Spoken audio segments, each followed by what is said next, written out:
Le livre dont je voudrais parler, c'est celui-ci, la version Klaus. Pourquoi? Bon, je sais évidemment que la disparition d'Hugo Claus a provoqué un émoi absolument terrible en Belgique.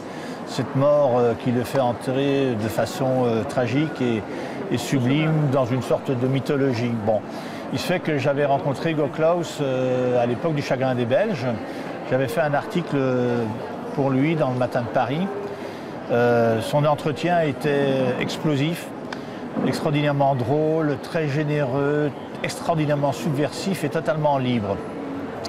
Je l'ai retrouvé ensuite à Gand, dans sa maison, au bord d'un canal. Il y avait ses tableaux chez lui et toujours autant d'humour, de générosité. Et puis plus tard, je l'ai revu une ou deux fois, plutôt amoindri après son attaque cérébrale. Et puis il y a eu cette disparition tragique. Et il y a 3 semaines, donc après avoir lu beaucoup de textes sur la mort d'Hugo Claus, je suis tombé sur ce livre qui est donc une compilation extraordinairement subtile d'un ensemble d'entretiens qu'il a donné durant à peu près 40 ans. Et cette succession d'entretiens parcellaires donnés à des organes divers a créé un monologue que je trouve absolument bouleversant, où Claus parle véritablement en poète, c'est-à-dire un homme qui ne dépend de personne, qui a une liberté de ton sulfureuse sur la Belgique, sur Ostende, sur Gand, sur la France, sur l'écriture, sur la peinture, sur la création. C'est une parole libre, merveilleuse, sur les femmes aussi, sur le bonheur, sur la langue, sur la littérature, enfin, sur tout ce qui fait la beauté du monde. Et je trouve que c'est un livre solaire, c'est un livre lumineux, c'est un livre joyeux.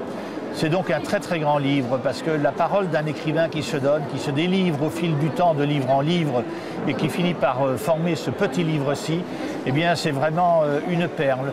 C'est une chose très accessible, très simple et irremplaçable. Ça veut dire que quand l'auteur a disparu, il reste ses livres évidemment, mais il reste aussi sa parole.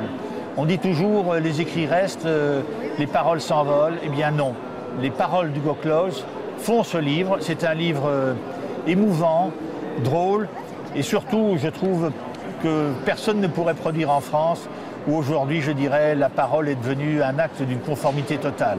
Donc voilà, c'est une déclaration de tendresse, de respect et d'admiration à Hugo Claus, un magnifique livre qui donne du bonheur au lecteur et qui apporte un réconfort que seul un livre peut apporter. Voilà, j'aime ce livre.